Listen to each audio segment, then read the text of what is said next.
السلام عليكم ورحمة الله تعالى وبركاته. سو dhawaada saaxiibayaal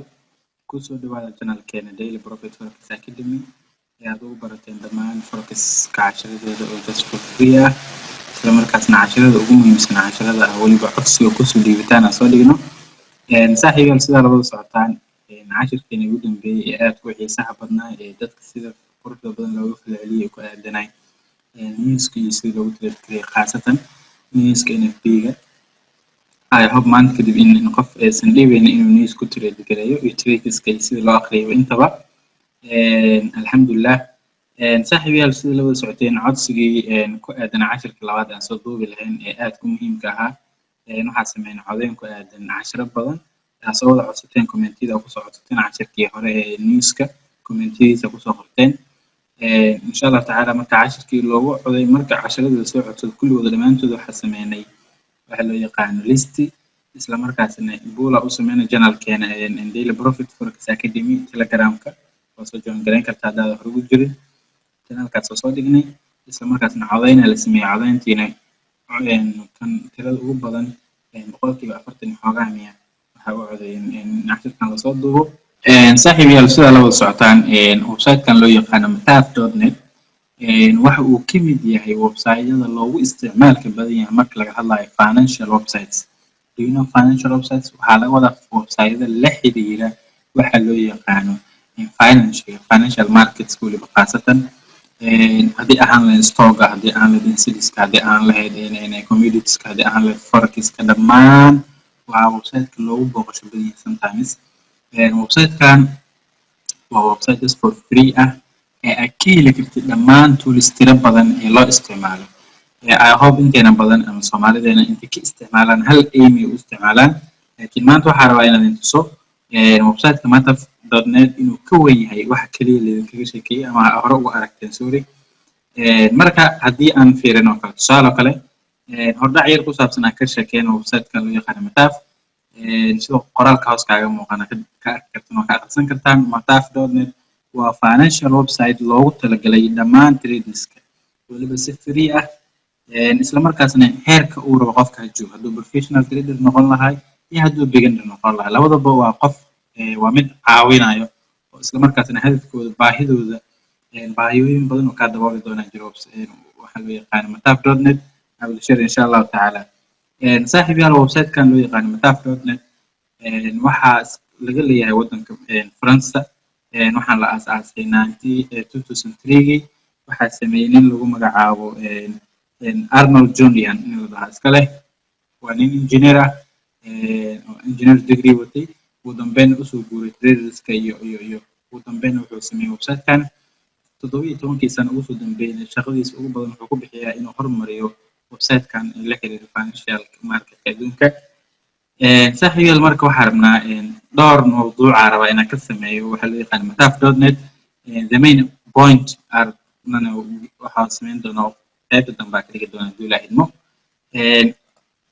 maxaa ugu horeeya aan rabnaa inaan ka hadalno horta kow saaxiibayaal mathaf.net waxaa loo isticmaalaa waxyaabo badan maxaa ka mid ah mawduucyo waxaa rabaa qaar inaan ila ajiif karo isla markaasna idin sii fiiriyo kale tusaale kale aan tagno aniga forex aan ka tagno forex markaa ku dhufano maxaa noo soo baxaayo let's see okay markaa forex saas ugu dhufatid horta ugu horeyn saaxiibayaal waa join gareyn kartaa I hope in qof hadda uu computer isticmaalayo isla markaasna forex isticmaalayo in si user loogu sameysto inaan la baraynin marka halkaas login aan dhees hadaadan account ku lahayn sana uu leeyahay sana markaas sameysan doonta account sameysan doonta just for free wuxuu ku fududeeyaa sameysan doonta dilaaymo waxaan rabaa marka ii sheeg inaan ka hadlo waxyaabaha inta badan aan trading toolka forex ka jooga kaga faa'iideysan karno kow waxa ugu horeeya waxa loo yaqaan forex correlations correlation pairs-ka ay hob hadii casharada codsiga iyo qaabka loo fiiriyo iyo qaabka looga faa'iideysto cashir ka soo sameystaan insha Allah saaxiib la ka soo duubi doona waxa wuxuu leeyahay waxa loo yaqaan correlation forex correlations oo ah lacagaha isla dhaqaaqa lacagaha cagsiga isku ah lacagaha isku jiho mar wada dhaqaaqo sheeg oo laga fiirsadaa waxa loo yaqaan forex correlations sidoo kale mawduuca maanta aad ku diirad u saari karno waxa loo yaqaan currency index oo ah index pairs lacagaha lacag walba sidoo kale sideeda beer ugu weyn suuqa ugu horeysa USD euro CAD JPY CHF OUD NZD intooda badan waxaa rabnaa mid walba iyo falanqaynteeda iyo qaabka loo faa'iidaystina ka hadlo sidoo kale wuxuu leeyahay waxa loo yaqaano forex volatility volatility muxuu yahay lacagaha ugu dhaqaaqa badan lacag waxaa jiro maalinkii 30 bib 40 bib dhaqaaqa iyo lacag maalinkii waxaa jirto 100 bib madax ka bixinay marka sidee ku ogaan kartaa lacagahaas iyo qaabka loo fiiriyo kale wuxuu leeyahay waxa loo yaqaan price distribution price distribution ka almost aniga ma isticmaali laakiin waxa waa graph ay kugu sheegayaan lacagaha iyo qaabka iyo waxa noocaas oo kale pivot point-gan wuxuu yahay pivot point-gan asagana waa table isla markaasna kuu sheegaya variance-ka oo isha waxa loo yaqaano variance-ka oo support iyo resistance-gooda inta badan wuxuu kusiinaya average oo ah wuxuu ku leeyihiin support iyo resistance maanta waxaa la filayaa lacagtan intaas ilaa in la eg inay dhaqaaqdo we don't give shit marka aniga ma u baahanin sababtoo ah aniga waxa waa mar walba waxaa isticmaali doonaa our own maxaa loo yaqaanaa strategy oo suuqa ka falqaysan doono laakiin qofkii u baahan oo kale waa fiirin doonaa wuxuu leeyahay waxa loo yaqaanaa dynamic calendar uu leeyahay forecast calendar uu leeyahay waa kala socon kartaa newsada soo bixi doona iyo registerka sidoo kale wuxuu leeyahay forecast sessions xilliyada iyo sessionada suuqa furan waa taqaanaa afar session ee suuqa uu leeyahay sessions waa laga fiiriyaa sidoo kale wuxuu leeyahay carry out kan waxa loo yaqaano wuxuu leeyahay position size waxa waa waxyaabaha aadka interesting ka badan position size kan muxuu yahay tool kuu sheegaya akoonkaaga lacag ku jirta u sheegaysaa akoonkaaga waxa dhahdaa tusaale kale akoonkayga $100 ku jirta wuxuu ku leeyahay $100 akoonkaaga risk ahaan marka ka hadlaysid waxa lodka isticmaalaysa iyo percentage riskiga akoonkaaga aad gelin lahayd per trade oo kuu sheegaya very interesting waaye sidoo kale wuxuu leeyahay waxa loo yaqaano value at risk maxaa waaye asigana wuxuu ku cabirayaa tusaale kale trade average oo khasaaraha qaada lagu noocaas oo kale sidoo kale wuxuu leeyahay p values pips I hope inaad taqaaneen percentage effect pricing percentage ka qaabka pips loo xisaabiyo p valueska oo lacagtan tusaale kale waxaa jiro lacagaha isku p value ma lacag waxaa jirto qiimaheeda qaali tahay iyo lacag qiimaheeda caadi tahay tusaale kale OUD kaadoo kale boqolkeeda pip markii aad 100 bib ka qabatid lacag dollar ahaan intee kuu soo laabanaysa $100 uma leeyahay no ka raqiisan tahay p value tusaale kale euro GBP aadaan euro GBP waa lacagaha bibiskooda ugu qaalisan yahay qayb ka tahay marka p valueska iyo lacagahooda inta lagu ogaadaa aw shuwaydana iyo waxa loo yaqaan martigalkan uu leeyahay tusaale kale aan ku hormarin saaxiib si uu kala hooseeyaan kale p value-gan aan fiirino lacagtan qaabka p valueska u shaqeeya iyo aan fiirino okay waxa wuxuu ku leeyahay tusaale kale lacagta aad qiimaheeda gelinaysa inta p value uu ku sheegay tusaale kale aan dhahno halkaan oo kale aan ka dhigano 100 bib inay noqoto okay OUD kaad boqolkeeda bib dollar ah meeqa helaysa 70 lodka ku galayso wax ka soo qaada 0.1 inuu yahay oo $1 0.1 hadda ku gasho $76 noqonaysa okay OUD CHF meeqa helaysa CHF lacagaha qaaliga ku jirta oo ah $110 markii euro ahaan loo fiirino 93 euro markii pound ahaan loo fiirino waxa loo yaqaan 86 pound you know pound inuu ka qaalisan yahay lacagahan oo kala dhunkooda qaalisan pound-ka euro lacag pound-ka u qaalisan euro ku xigto dollar-ka ku xigto fahmaysa sidoo kale OUD JPY hadda fiirisiin waa $94 boqolkeeda bib halkan bibska noo soo geli bib value-ga isla markaasna wuxuu ka tusaa bibs value oo dollar ahaan iyo euro ahaan iyo isla markaa GBP ahaan sidoo kale aan dhahno euro GBP aan dhahno euro GBP oo kale aan dhahno euro GBP waa u jeedin boqolkeeda bib meeqa dollar waa fiir $128 GBP USD hadda fiirsan boqolkeeda bib $100 waa euro USD boqolkeeda bib $100 sidoo kale aan dhahno euro USD aan dhahno mujida boqolkeeda dollar boqol bib waa bib value lacag nadiif ah waa hadda dhahno kale tusaale kale GBP USD boqolkeeda dollar boqol bib waa mujida boqolkeeda bib waa $100 marka bib value inta ka ogaanaysa laakiin logta hadda anaga ku base greenan waa 0.1 oo ah $1 marka website-kan wuxuu leeyahay waxa la yaqaan bib value lacagta aad inaad gashay inta bib aad ka faa'iido doonto inaad si xisaabtid ku sii tala gashay sometimes I hope inaad ku wareertaan tusaale kale lacag OUD kaado kale ama OUD wax somehow OUD NZD oo kale waa lacag bib isku raqiiska ku jirta tusaale kale fiirino OUD NZD fiiri boqolkeeda bib meeqa helaysa $67 marka waa la yaabaysa waxaad leedahay maxaa ka khaldan so lacagaha bib values ku leeyihiin wax loo yaqaan oo ah way kala qaalisan yihiin so lacagta ugu qaalisan waa soo arkeenay tusaale kale aan dhahno OUD USD boqolkeeda bib $100 waa iyada marka Paris USD dhan waa qaali mar walba so that qiimaheedii lahaanaya laakiin lacagaha kala raqiis NZD inta badan waxay raacaan soo kale GBP NZD aan fiirino waa raqiis boqolkeeda bay meeqa dollar waa $67 waa markii loo fiiriyo euro ahaan meeqa waa 56 euro markii loo fiiriyo waxa loo yaqaan isheeg pound ahaan meeqa waa 52 baa soo muxuu leeyahay marka uu sheegay tool loo yaqaan big values oo ah lacagaha big value-gooda ku xisaabaya okay aan dib ugu laaban toolskeeni kale hadda waxa ogaana big value iyo qaabka loogu shaqeysto I hope inay wax badan ka anfici doonto okay aan ku soo laabto qaybis toolskiisa okay hadda waxa soo dhaafna waxa loo yaqaan big value okay sidoo kale position sizing oo ah ayadana waa mid kale mowduuc aad muhiim ah hadda inta soo kale muxuu ka anfacay tan in kaga sheekeynayo oo ah waxaa leedahay akoonkayga aniga waxaa ku jirto $1 wuxuu ku ismeed gareynayaa dolar ahaan iyo currency base-kaaga markaas wax ku ah hadda euro ku jirto euro ka dhig wuxuu ku leeyahay $1 akoonkaaga haddaa ka dhigtid waxaa riskiga ahaana isticmaalaysa waa $10 mujida macnaa 1% of your account inaa riski gelisid neeqa waa $10 marka wuxuu ku leeyahay tusaale kale euro USD oo kale inaad gashaa rabtaa soo maaha euro USD inaad gashaa daarta buy si waxa uga leedahay sheegay position size-keeda kadibna meesha ka gashay meesha ka bixisay macnaha waxaad samayn doontaa qiimaha euro USD oo kale asoo fiirahdo euro USD oo kale hadda qiimaha ay marayso u jeedaa 18,436 okay halkan waxaad gelin doontaa markaas entry-ga ka gashay waxaa leedahay 18,436 ka gashay okay exit-kaaga u sheegaysa meesha ugu bixayso tusaale kale aan dhahno euro USD inay u socoto buy ha ugu bixi doono halkaas oo ah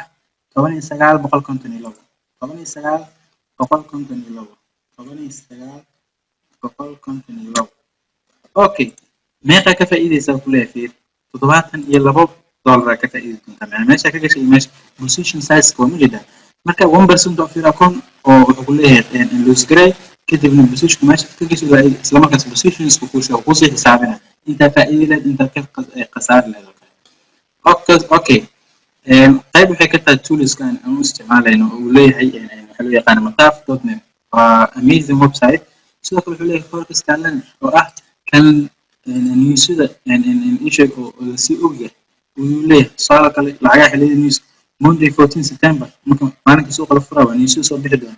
NZD news ka soo baxay GBP news ka soo baxay JB waa kana euro dhammaan newsada kale inta soo socda ana almost news waxa ka isticmaalaa taqaanaan forecast factory-ga iska isticmaala economic data isticmaalaya ama isheeg waxa loo yaqaan investing.com sidoo kale toolska uu leeyahay maxaa qayb ka ah saaxiibayaal aniga aan inta badan aan fiiriyo wax kamid ah waxa loo yaqaan provide camera and price distribution camera forecasts waa ka fiiri kartaa sidoo kale mowduuc aad u xasaasi ah jiro oo loo yaqaan forecast volatility waa lacagaha ugu dhaqaaqa badan lacag walba lacagaha ugu dhaqaaqa badan suuqa lacagaha waa maalinkii waxaa jirta lacag 100 bib dhaqaaq maalinkii waxaa jirta lacag 50 bib dhaqaaq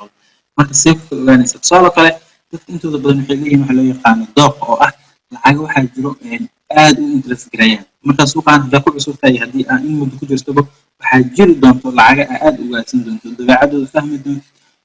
mar walba top 6 ka qayb ka yihiin week walba haduu ilahay tusaale kale aan fiirino saaxiibayaal waxa loo yaqaan forecast volatility oo kale qaabka u shaqeeyaan hadda ku dhufano forecast volatility oo kale waxaa noo soo baxay fiiri meeshan wuxuu ku leeyahay report asiga wuxuu u isticmaalaa saaxiibayaal report wuxuu isticmaalaa labadii isbuuc saddexdii isbuuc afartii isbuuc la soo dhaafay lacagaha uu dhaqaaqa badna list ugu siinaa b value waxa loo yaqaan inta b bay dhaqaaqayeen okay haddaan fiirino hadda wuxuu ku leeyahay isha waxa loo yaqaan 10kii isbuuc ugu dambeeyay xalana isbuuc ugu dambeeyay noo fiiri bas okay wuxuu ku leeyahay isbuuc ugu dambeeyay OD card daily ya maalin walba waxay dhaqaaqaysay dhaqaaqeeda caadiga ah muxuu ahay 48.20 inta sent mujeda haddaa rabtid inta davis inta ku dhufan kartaa tan wuxuu kusoo kormarinayaa waxa loo yaqaan lacagaha ugu dhaqaaqa badan oo kale had tusaale kale lacagaha ugu dhaqaaqa badan oo kale iyo kusoo saaray fiiri GBP halkan ilaa halkan maalin dhan intaan dhaqaaqis meeqa waa marka lacagaha ugu dhaqaaqa badan GBP horta kuma jiraan GBP 193 bib dhaqaaqeeda fiiri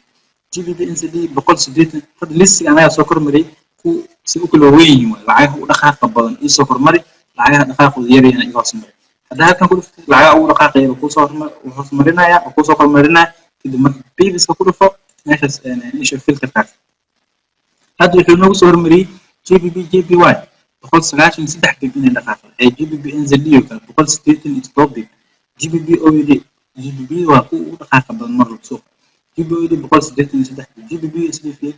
167 GBP CAD 162 GBP CHF 140 Euro NZD lacagaha si fiican u dhaqaaqay ku jirta laakiin day value-geeda iska dhaqaysa Euro GBP 100 bib mudada boqolkeeda bib laakiin uu ka qaalisan yahay waa boqolkeeda bib wuxuu ku noqonaa $130 camal $130 Euro OUD 100 bib Euro CAD marka adiga mar walba lacagaha aad ku xulan ee aad ka u interest garaysid dhaqaaqeedu inuu ku duurto qayb ka noqonaysa marka meesha aad ka fiirsan lahayd maxaa loo yaqaanaa forex volatility-ga oo waxa iska website-kan loo yaqaano mataf.net mar walba idin sheegaa mataf.net waa website ay ku dhan yihiin tools qof walba oo professional trader ha noqdo isla markaasna beginner ha noqdo labadaba waxa waaye baahidiisa uu dabooli kara okay halkan waxaa idinkaga muuqda saaxiibayaal graph isha graafyada maxay ka hadlayaan mataqaanaa Euro USD per hour maalinkii inta ay dhaqaaqdo maalintii tusaale waxaa leedahay maalintan isha goorma Euro USD xilliga u dhaqaaqay goorma 5 saac ay ku leeyahay oo ah 26 GB dhaqaaqay 17 waa naqaana waa 12 saac wax 23 marka maalinka saacadii uu ka hadlaa intay dhaqaaqayso sidoo kale halkan waxa ku yaalo asigana waxa loo yaqaano day of the week lacagtan Euro USD maalinkii u dhaqaaqeedu kala ku sheegay wuxuu ku leeyahay khamiistii waan saxanta khamiistii waxay ahayd maalinkii ugu dhaqaaqa badneed shalay ahayd newskii waxaa soo baxay Euro amazing marka wuxuu ku sheegay fiir Euro kaliya shalay meeqay dhaqaaqday qof 16 maalintii ugu dhaqaaqa fiicnaa isbuuci hadda dhan soo dhamaaday oo caab noo xirmay oo Friday hadda la joogay maalinkii dhammaatay soo dhaqaaqa maalintii ugu fiicnaa maalinka isha waxa loo yaqaan khamiista oo 116 bay dhaqaaqay you see marka website-kan wuxuu ku anfacayaa asigana inaad saas u isticmaasho toolska iyo beer alaal beerkaad halkan ka dooranaysa okay aan dib ugu soo laabana toolskii oo aad interesting badnaa u lahay okay waxa qayb ka ah waxa la yaqaan forex correlation kana u dambaysiinaya forex correlation ka fiirinayda wuxuu ku siin doonaa table aad ku isticmaali doonto dhammaan various qaabka isku shaqeeyaan qaabka inverse isku leeyihiin iyo wixii dhan halkan wuxuu siin doonaa laakiin aniga kan isticmaali waxa isticmaalaa FXboga kaasa iga anfacayo in wax loo yaqaan in table xifdiyo misaan fiiro ku wareeraysa website kaasa isticmaalaa okay aan ku soo laabana mawduucani ugu dambeeyay ee aadka interesting ku ahaa ee aan rabno inaan si fiican u ajiifirana duudahin so that meeshan waxa ku soo complete gareynay in mataf.net uu yahay website aad u isticmaali kartid multi aim oo ah ujeedooyin badan currency index ka caawina correlations iyo volatility lacagaha dhaqaaqa positionski waxa loo yaqaan calendarka ka fiirsan kartaa price positions ka fiirin kartaa waxa ka fiirin kartaa waxa loo yaqaan big value lacagaha ay leeyihiin value address-kiigana ka fiirin kartaa so that marka wax badan ka fiirin karnaa waxa loo yaqaan website okay aan ku soo laabana mawduucan ugu xasaasana loo yaqaan currency index okay currency index ka mataf.net muxuu naga anfacayaa saaxiib aan imaano currency index ka marka halkan imaado currency index ka shaashad noocan oo kale ku soo baxayso so that waxa u baahan tahay inaad full screen ka dhigto shaashadana ila la ekeysatid halkaas aad taaban doonto ay ku qoran tahay waxa loo yaqaan full screen click markaa ku siinayna isla markaas sida trading view ku taqaaneen oo kale idin noqonaya haddii aad shaashada madow isticmaashay shaashada madow isticmaal haddaad isticmaalin mar walba sidii trading view wax kama duubna waa isticmaali kartaa almost halkan black ka dhiganaya sorry halkan waxaa ka dhiganaa another black halkan waxaa ka dhiganaa another black macnaha maxaa maqan verticalki green lines meesha ay horizontal iyo verticalki grade isku noqday xariiqmidan wada black dhigtay si ay baxaan sidoo kale waxa u baahan qaybtan oo kala cadaan ka dhigna qaybtan waaye okay hadan xariiqintan dheertan ayadana cadaan iga dhig okay maxaa kale u baahanahay watermark ma u baahanahay I don't need it sidoo kale symbols isha waa qorxin kartaa kuwan oo kale affiliate-kan waxaa iska geystaa content-kaas content iska geystaa inta badan kan isku weegis kuwa macnaha si shaashadaada kugu qurux badnaato okay imaana saaxiibayaal meeshan waxa loo yaqaano mataf.net currency index experience maxay naga currency index maxay naga caawinaa why au isticmaaleen okay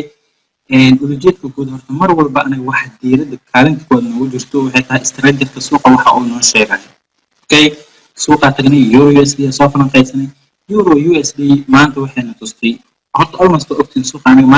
maalin walba iyo week walba waxa ugu horeeya indhaha aan ku soo qaadno oo computer-kan marka kor imaano waxa waa DXY oo ah USD index pairs-keeda marka lacagtaas waxa u fiirinayna maalinkii jiha leedahay waxa ognahay suuqa inuu dhaqaaqay fiican yeelanayo maalinkii jam iska tahay inuu suuqa iska wada jam noqonayo okay waxaan rabnaa inaan fiirino wax loo yaqaan inta badan waxay diiradda markaas sii saari doontaa beeriska la xiriira wax loo yaqaano saaxiibayaal USD inta badan saameyn badan ku yeelanaya laakiin suuqa dhan intiisa badan saameyn ugu yeesha tusaale kale NZD OUD waa aragnaa inverse ku yihiin dollar okay waxaan rabnaa inaan fiirino wax loo yaqaano saaxiibayaal mataaf currency index maxay naga anfacaysaa why we are using sababta ugu weyn aan u isticmaalayno waxay tahay inaan ogaano lacag walba tusaale kale aad beeris markaad trading view ka joogto meeshan waxa kugu jiro waa beeris saaxiibayaal waa beeri euro USD GBP USD AUD USD so that maxaa u baahan tahay marka lacag walba indexkeeda goonida xaaladda ay ku socoto inaad soo ogaato taas maxay iga caawinaysaa tusaale kale waxay kaa caawinaysaa lacagahan structure-ka ay ku siinayaan haddii index sida qaar tusaale kale waxaa jiri doonta waxa loo yaqaan horta hal mar I hope inaan notebookin idin kala furan yahay waxaa jiro waxa loo yaqaano lacagaha inta badan mataaf.net waxa u isticmaala tricks ah lacagaha sidii oo u kala awood badan awood markii laga hadlayo lacagaha awoodda suuqa ku leh ayaa jiro lacagaha ugu awoodda badan aan naqaano waxaa loo yaqaanaa saaxiibayaal awoodda markii laga hadlayo suuqa dhanka maamulka iyo waxaas markii laga hadlayo waxaa u naqaanaa lacagta loo yaqaano USD oo ah United States Dollar okay waa lacagta ugu awoodda badan suuqa lacagta kaalinta labaad ku jirto waxa waaye euro lacagta kaalinta saddexaad ku jirto waxa waaye GBP lacagta kaalinta afraad ku jirto waxa waaye JPY so that afar lacagaha hadda meesha ku haysataa saaxiibayaal waxaa ogaataa afartaas lacagood waxaa laisku yaqaanaa competitors afar lacagood isla tartama waa dhaqaale ahaan maxaa kala jeeda tusaale kale afartooda mid walba saddex competitor ay leedahay afartooda mid walba waxay leedahay saddex competitor tusaale kale USD competitorskiisa yaa noqonaya waxaa noqonaya euro GBP iyo JPY haye hadda JPY imaano competitorskeeda yaa noqonaya USD GBP iyo euro noqonaya haddii euro competitorskeeda yaa waa lagu dhaho maxaa leedahay waxa loo yaqaana USD GBP iyo JPY so that afartaas ayaga isku laabana mid walba saddex competitor ay leedahay laakiin afartooda waxa isku dhaca competitors waa afarta lacag ee suuqa maamulka fiican waa awoodda badan okay lacagaas waxaa soo afrayo lacag kale loo yaqaano CHF waa lacag zaaid powerful u ah CAD OUD NZD waa lacagta ugu tabarta daran tabardarinka laga hadlayo lacagta ugu tabarta daran suuqa waa tusaale kale waxaa arkaysaa NZD maalin ayadoo dhaqaaq sameynayso ama correction ku jirto kale haddii rabto dhaqaaqa sameynayso waxaa arkaysaa euro oo correction ku jirto oo NZD dhaqaaq sameynayso marka maxaa la rabay in NZD ee suuqa maamushaa la rabay maalintaas laakiin waxaa arkaysaa euro ayadoo correction ku jirto inay ka awood badanayso in wax loo yaqaan NZD maalinkaas tusaale kale euro correction ku jirto kala buy inuu kasoo qaad NZD inay soo socoto euro NZD inay sida aad u kala soo lama rabin inverse ku sameynayso ka awood badanaysaa oo waxay aadinaysaa buyga lagu sii maamulayo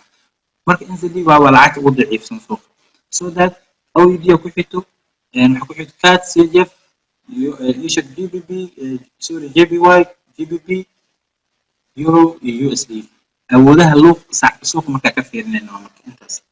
okay imaano waxa loo yaqaan currency index pairs maxay naga anfacayaan marka waxay naga anfacayaan saaxiibayaal tusaale kale aan fiirino ishak shaashadan aan la sheegayo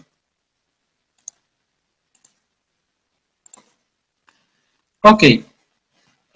tusaale kale shaashadan hadda hortiina ka muuqata USD waxay inoo sheegaysaa in ay samaysato 1 2 3 saddex taabasho hoosna aan ka haysanay structure-kaas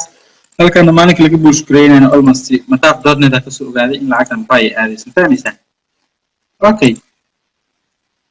meesha descending oo trade line kaaga imaada inuu yahay kadibna suuqii waxaa loo soo buush gareeyay saaxiibayaal jihadaasii buy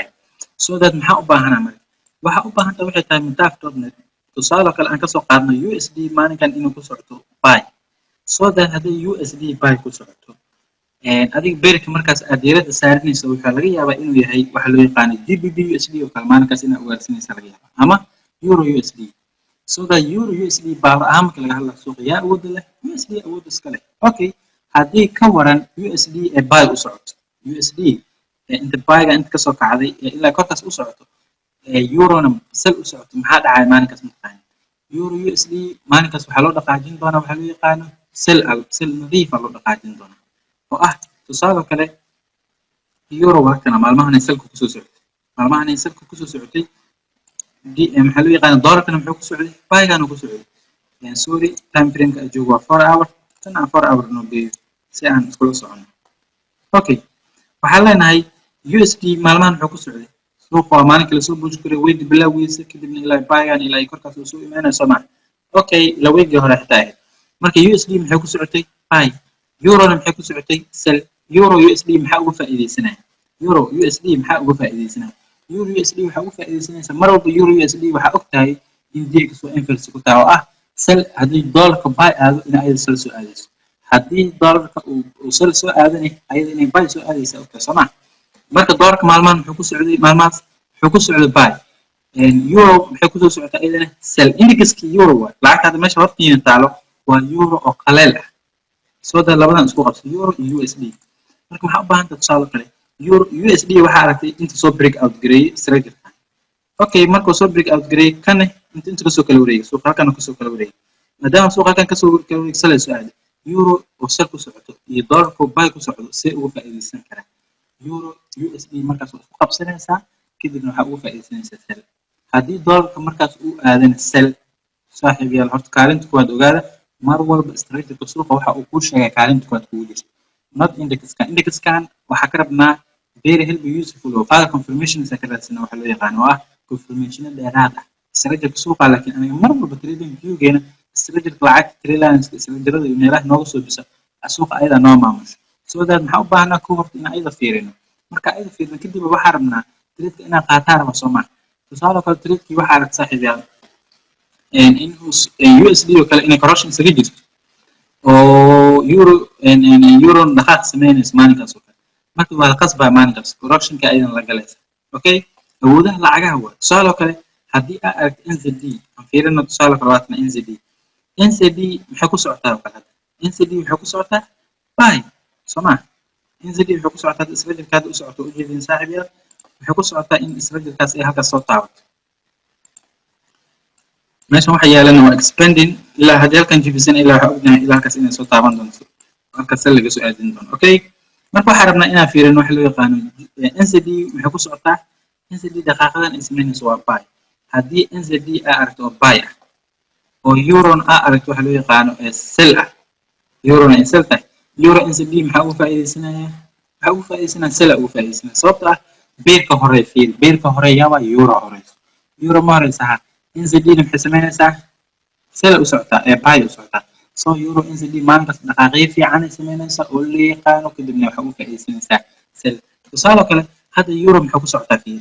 euro waxay ku socotaa buy euro buy hadday ku socoto oo NZD na buy kale ku socoto NZD na strategy-kaas u jeedaan buy kale ku socotaa meesha xanta waa buy okay euro NZD maadaama buy iyo buy iskula socdaan see uga faa'iideysanayaan maadaama mar walba anaga waxaa diiradda saarnaa saaxiib yaal lacagta inay inverse isku noqoto oo midna ay aado sell midna ay aado waxa loo yaqaana buy okay haddii labadii lacagood isku jiha aadaan tusaale kale eurona buy aado GBP na buy aado waxaa dhacayo shuruudo horta waxaa jira kow ugu horeyso haddii lacagta buy aado midna sell ay aado waa labada lacagood isku qaadab isku qabs laba lacagood midna buy ku aado midna tusaale kale haddii strategy mataaf dhan la imaanaysa lacagaha maalinka subaxi marka computerkan soo kor fadhiisto lacag walba waa falanqaystaa okay oo mataaf dhan la falanqaystaa haddii marka lacag oo buy soo aado strategy-kan oo kale tusaale kale large information flag inuu nooga muuqdo kadibna si socosho aan suganayna u jeedna Soomaa oo halkaas ay gaarayso haddii aan arko NZD buy oo strategy-kan Egypt waxaa raadsanaya lacag kale strategy soo jeeso oo sell soo aado kale tusaale kale waxaa raadinaya JPY oo kala fiirinaya JPY ayadana correction kale ku jirta haddii ayadana meesha hadda laga soo xiriyo kale salkaas hadii ii aado waxaa loo yaqaan NZD JPY maxaa u faa'iideysanaya NZD JPY waxaa u faa'iideysanaya buy pure ku noqonaysa haddii ka waran marka labadii lacagood mar walba waxaad diiradda saaraynay in midna sell aado midna inay buy aado Soomaa haddii ka waran labadii lacagood buy wada aadaan ama sell aadaan haddii buy wada aadaan ama sell aadaan waxaa fiirin doontaa shuruudda kuwaad horta labadaas lacagood diiradda inta badan ma saarno waa ka leexanaa laakiin haddii ay imaato saas oo kale waxaa leenahay labadan lacagood yaa awood badan labada lacagood tusaale kale NZD iyo JPY waa kala naqaanaa JPY inay awood badan tahay naqaanaa oo suuqa ayada kaga awood badan tahay marka laga hadlayo okay marka NZD haddii ayada buy aadaysay oo JPY na buy aadaysay NZD JPY waxaa lagu qasbaa inay buy aado sababta ah sell ma aadi karto oo waa laga awood badan yahay leenahay laakiin haddii marka JPY iyo GBP oo kale tusaale kale waa laba lacagood oo competitors ka hadlayn afar competitor ugu horeysa USD euro GBP iyo waxa loo yaqaan JPY afarta competitors haddii marka JPY ay buy aado oo GBP ay buy aado maxaa dhacayo lacagtaas correction ku jiraysa maalinkaas tusaale kale aan fiirina saaxiibayaal hadda maxaa lacagtan hadda maxay ku jirtaa tusaale kale aan fiirina 1 hour ageyna maanta saacadii ugu dambeysay maxay ku jirtay lacagtan correction isaga jirtay waxa loo yaqaan JPY oo ah sell buy sell ay ku socoto soo ma haddii aan fiirino GBP ayadana maxay ku soo socotay correction kaasi maanta ku jirto GBP ayadana marka GBP JPY ma hadda isla jirkeeda soo fiirino maxaa dhacay GBP JPY hadda isla jirkeeda fiirino aan fiirino saaxiibayaal GBP JPY oo kale maanta maxay ku jirto fiir correction kaasi ku jirto wax dhaqaaqay ma sameeyeen okay wax dhaqaaqay ah maanta ma sameeyeen correction kaasi ku jirto correction kan intuu ka soo bilaabo saak fiir wuxuu ka soo bilaabay xalay 4 saac waa okay fiir ilaa iyo maanta intaas correction ku jirto marka 24 hour xiriir wuxuu ku jirto correction sababta ma taqaan labada lacagood aba correction ku jireen markaas dhaqaaq ma dhacmay haddii aan dib ugu laabano kale tusaale kale aan fiirino structure ka hadda u samaysan tan maxaa waay sel ahaan uma samaysnaha haddii aan fiirino NZD maxay u samaysnayd pay ayadana soo ma GBP NZD haddaa fiirino maanta wuxuu ku socotay sel sababta ah waa laga awood badan yahay marka loo fiiriyo waxa loo yaqaan GBP NZD oo GBP awoodda NZD na baa waxa dhahnaa ani baa khafiifa iska dhaa inta badan waa lacag la iska wada wataa inta badan okay aan fiiriyo GBP NZD oo kale GBP NZD maanta waxa kaga faa'iideystaan 90 biiba ka qaatay meeshana ka qaatay halkaana ka qaatay intiga iyaalo ilaa halkaas ugu dib meeqa boqolaatan dood kan halkaas ugu dib tiktok ka soo qaadanaysa 90 biiba sala ugu faa'iideystay soo dad maxay ogolaado marka GBP hala yar isla jirto break out ku soo sameysay laakiin GBP NZD waa hada correction ka u gashay waxay u gashay GBP ya correction ku jirto ayadana saas oo kale lacagtii index pair ka fiirin doonta haddii index pair ka oo pair hogaaminaya lacagtan GBP NZD ya hogaaminaya GBP hadda correction ku jirto maxaa suganaysaa marka in ayadana lacagta kale correction ku jirto marka waay aanu gelinayna waxa loo yaqaan mataaf waxa fiirinayna in lacagta midaan buy u socoto midaan sell haddii labadii lacagood maalinkaas ku jahay yihiin mid correction ku jirto mid awood correction ku jirto maalinkaas suuqa dhaqaaqa meelanayo ama beerkaas ugaarsanayso correction keeda marka maxaa tusaale kale maxay naga anficaysa inaan ilaalsano laba lacagood saas oo kale waxaa naga ilaalsanaysa lacagtan hadda waxaa ujeedaa in structurekaas kor iyo hoos aad tiri laan ka dhigatay suuqa waxaa fiirsan inuu dhaqaaq soo dhacay waxaa sugaysa haddii break out uu suuqa uu subiyo inuu jahda kusii soco soo maaha haddii marka ayada maxaa u baahan tahay index beerkan GBP aad tagi doontaa keligeed ayadna soo falanqaysan doontaa marka keligeed soo falanqaysatid waa GBP NZD GBP gooni u fiirsan NZD na waxaa u baahan tahay labada inverse inay isku noqdaan midna buy ku aado oo GBP maadaama selka suuna sel ay noqoto NZD inay buy noqoto so GBP NZD haddii marka labada inverse isku ka noqdaan maalinkaas waa ku haysataa suuqana uu ku dhaqaaqaya okay marka maxaa dhacaya haddii marka labadii lacagood ee mid correction ku jirto waxaa dhacaya correctionkaas in la iska sii wato tusaale kale hadda correctionkan wuxuu sameeyey wasoo jibi dib loogu laabto haddana isla jiro haddii trailanka hadda aad modify gareen wuxuu noqonayaa large flag oo kale sameysanayo mujeedin okay aan dib ugu laabana haddana isha wax loo yaqaan mataafradnan marka mar walba waxa ii falanqaysan hadda tusaale kale lacag walba waa 8 lacagood ee markaas aan waadsanayo USD waatana lacag euro waatana sidii uu kala awood badan yahay uu kala horeeyaan GBP JPY CAD CHF waxa loo yaqaan AUD waxa loo yaqaan isha saaxiibayaal NZD okay AUD aan fiirin AUD waxa uu tiin structure ka joogan fiir isku structure wax uu kala duwan malaha AUD maxaa ujeednaa hadda inay sameynayso 1 2 hadda maxaa ka sugaynaa in halkaas tagto 3 kadib taabasho halkaas ku samaysan structure halkaas kadibna meesha isalka soo aado ugu dambeyn ilaa iyo 90 gaas oo kale inay halkaas soo aado kale fahmeen structure kan oo kale halkaas inoo soo taabato trailanka halkaas ku tago halkaas nooga soo kala wareegto ilaa 90 gaas oo kale noo soo gaaro euro AUD ka sugaynaa so هذا AUD maxay ku socotaa hadda maxay ku socotaa buy okay hadda fiirs GBP maxay ku socotaa sell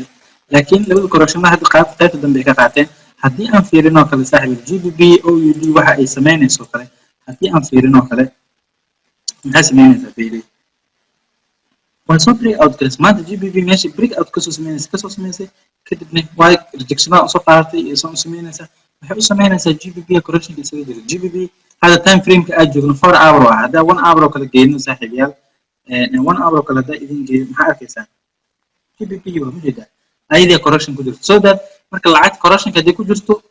index ugu horeey mar walba correction ku jira haddii ka waran marka GBP OD uu ka awood badnaan lahaa maxaa dhici lahaa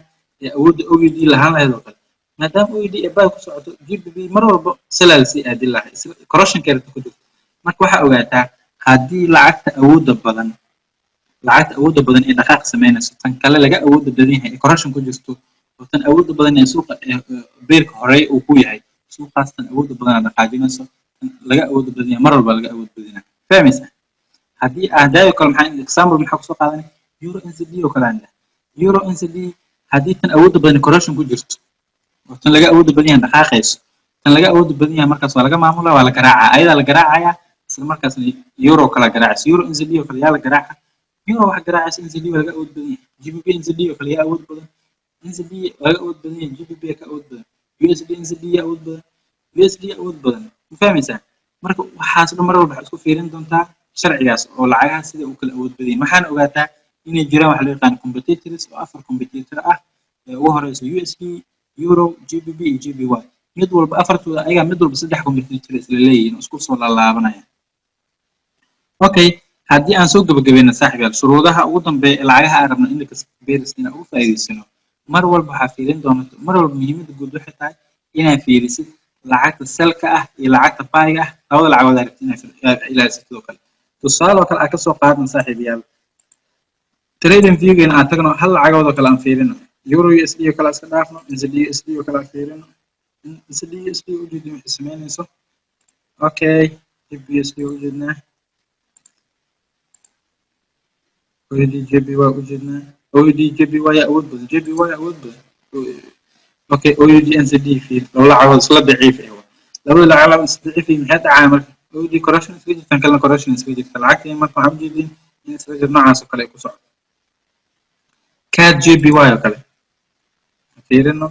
CAD JBY hadda maxaa saan ka dhigay fiiriye saaxiibayaal correction ka meera inay ku jirto maxaa u sabab ah aan fiirino CAD aan fiirino JBY na aan fiirino CAD oo kale hadaa fiirino waa kana sorry CAD maxay ku jirtaa ayada correction ku jirta mujida ayada indexkii horeeyay oo beerka markaas hogaaminaya suuqa asaa correction ku jiro JBY na maxay ku jirtaa marka another correction marka lacagta maxaa ka suganaysa laba lacagood correction ku jiro correction ay wada galayaan marka correction miiranay wada galayaan fahmaysa mid waxaa mar walba aaraasanaysaa uu dhaqaaq sameynayso mid kalena isha jihada kale aadayso so that euro maxaa ujeedaa isla jirka haddaa fiirisaan oo kale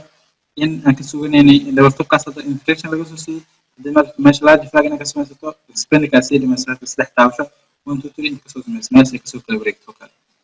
hoos expendic maxaa ku taqaanaa higher higher and center low lower in the bottom ku noqon okay saaxiibayaal waxaa rabaa inaan la wadaago waxa loo yaqaano inaan la wadaago lacago aan oo jiro oo aan falanqeeyey intuusan bisha aysan bilaaban oo kale tusaale oo kale aan in la sheergareeyo okay haddii aad shaashadeeda aragtaan waxaa joognaa waxa loo yaqaan 31 Agost inta waxaa dhigtaa resultigeeda keligeeyaa subscriber ku ah resultiyo badan oo tiro badan meeshaan ii yaalo keliya waxaa rabaa inaan inta 31 December oo kale lacag suuqa saa u ugaarsanayay aan u falanqeysanay maadaama bish soo socoto kale lacag oo jooyinkada NZD maxay soo samaysay structure-kan kadib dhaqaaq hadda meesha ay joogto waa large flag-an aan sheegay so that maxaa u baahanaa marka in halkaas sii gaarto still hadda marka correction-kan ay abuuranaysaa NZD halkaas aad ku fiirino USD intee joogto markaa falanqeynaya saaxiibayaal oo halkan 1 2 3 aan ka suganayna halkan oo ujeedin descending dambe ka samaysatay ugu dambeyn buyga ilaa hadda halkaas ay joogtaa marka haddii halkan marka ku imaan lahayd dhaqaaqaydaan arabna isfajir kusoo joogaad buyga aad laakiin halkan correction ku imaan soo daa rejection hoos ka qaada sidoo kale GBP waa lacagaha ugu cajaa'ibka badan fiiri 1 2 halkan 1 2 ka haysatay 3 gaas maysan haysan salkaasna maysan soo aadin tusaale kale hadda aan ku laabano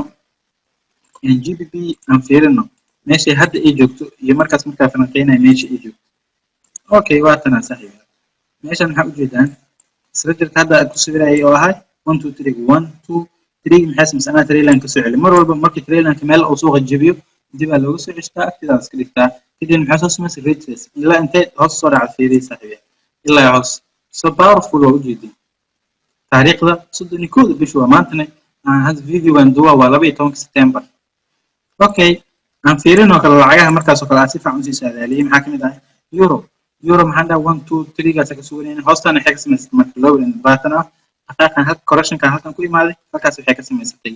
expanding halkaas higher lower halkan ka samaysan okay kaadoo kale fiiri saaxiib yaal hadda kaad haddaa fiirisa meesha ay joogto correction ku tahay meeshaan ay joogtaa halkan iyo halkan isku mid u joogtaa iyadoo correction miiran halkaas joogtaa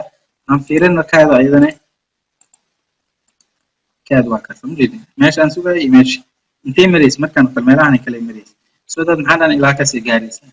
soo dad marka powerful waaye haduu ilaahay idmo hadda taabashada maxaa ka sugaynaa kale kaadoo kale dib dhaqaaqa SMS halkaas soo taabato kadib kaad meesha laga soo celiyo sidoo kale hadda meeshaan dib marka dib u soo taabato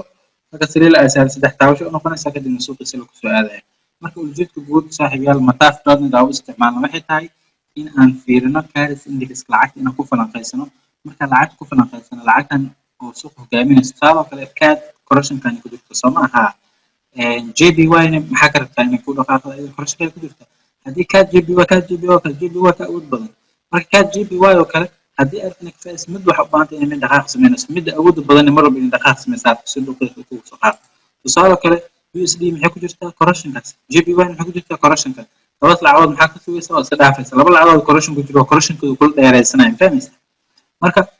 inta badan waxa waa fake break out oo kale laga yaabaa inuu sameeyo halkan inuu soo jabiyo ugu laabto maxaa sameynaa index speed soo hubi labada lacagood ay rabtiin inay isku qaad soo hubi xaaladda ku jiraan haddii labada lacagood ay yihiin xaalada markaas israjil ay ku soo jabiyeen ay dhaqaaqay awood sameynayaan oo interest isku ah markaas oo kale waxa waa israjilkaaga inuu ku sheegay lacagtaas in mujaahadada ay tahay waa qaadan kartaa kalsooni fiican marka waa we use mataaf waxa waaye waxa loo yaqaan confirmationada dheeraadka aan suuqa ka qaadano fahmayna sidoo kale wuxuu leeyahay mar walba awood lagu saaraa awoodaha lacagaha daciifayso lacagaha awood yeelanayso marka adiga lacag awood yeelata da'atid mataaf sidee lacagoosan u diyaarso lacag daciifta leedahay tusaale kale lacag daciif maxaa ka wada lacag buy aad da'atid israjilkeeda jebisay israjil markaas ku joogto kale ku jebisay buy aad da'atid mid sil aad la raaso kadib trading view ga tag labada lacag isku fiiri isku tuur fahmaysa saasa u isticmaalnaa I hope saaxiib yaal inaan fahanteen aad ka bogatiin casharkaas mataaf.net insha Allah taala next week casharka xigo casharkaas soo codsataan oo noqon doona saaxiib yaal ha hilmaamin inaad channelka subscribe gareysaan sidoo kale alla gareysaan videoga asxaabtiina ku soo share gareysaan walaalihiina ay si ugu faa'iideystaan sidoo kale saaxiib yaal waxaa sameysaan dhammaan commentiga waxa igu soo reebtaan mawduuca markan xiisaynaysaan insha Allah taala arabtan inaad ka soo duubo videogaas haddii aad channelkeena telegram ku jirteen ku soo biir oo daily profit focus academy ku qoran insha Allah taala soo dhawaada saaxiib yaal maalin wanaagsan mar walba waxaan idin rajeynayaa horumar mar walba waxaan rajeynayaa guul insha Allah taala guushana saaxiib yaal sida loo socotaan hal hees leenaa jiro ah guusha mar walba meesha inoo jirto ma naqaano marka maxaa u baahannahay we need to stay focused inaan suuqa diiradda saarno waqtigeena ku bixino mar walbana waxaa la saaxiib yaal fursadda iyo diyaar garowga guusha lagu helaa fursadda iyo diyaar garowga meesha ku kulmaan maxaa kala jeeda subax walba nin jibka iska dhaaf subax walba soo kaca suuqaaga soo korfuriso lacagaha diyaarso marka adiga maxaa samaysay waqtiga soo bixisay waa diyaar garowday suuqa u diyaar garowday soo dad fursada arkaysa marka fursadaas markaas ma neglect garanaysa maya laakiin haddii suuqii markuu fursad yeeshtay oo adiga waxa ku diyaarsanayn isla markaasna qaab uga faa'iidaysatay madahan marka mar walba waxaa u baahan tahay inaad qof noqoto diyaarsan haddii aan kasoo tagno kale tusaale kale furkiisoo kale haddaan kasoo tagno dadka intooda badan ardayda soomaalida haddaan ahnay waxaa sameynaa jaamacadaha kasoo bixina waxaa baranaynaa then wixii aan baranay iyo xirfadda arabna inaan ku shaqeyno si real markii laga hadlo dad u diyaarsan mani maxaa u baahanaa marka inaan u diyaar garowno xirfadaada sii siyaaso maanta dhan wax baro buugaag akhri koorsooyin qaado self development sameey ka faa'iidayso noloshaada ugu dambeyn guusha ayadaa iska imaanaysa fursadda marka imaanto qof u diyaar garoowaa tahay oo dhowr xirfadooda kala yaqaan isla markaas marka mar walba waxaa leenahay diyaar garowga guusha waxay ku imaataa diyaar garowga isha waxa loo yaqaano iyo fursadda meesha ku kulmaan mar walbana insha allahu tacaala saaxiib yaal jibina mar walba jadwalkaaga saaro inaad horumarkaaga gaartid ugu dambeyn saaxiib yaal suuqan waxaan leenahay waa suuq adduunka ugu weyn ee financialka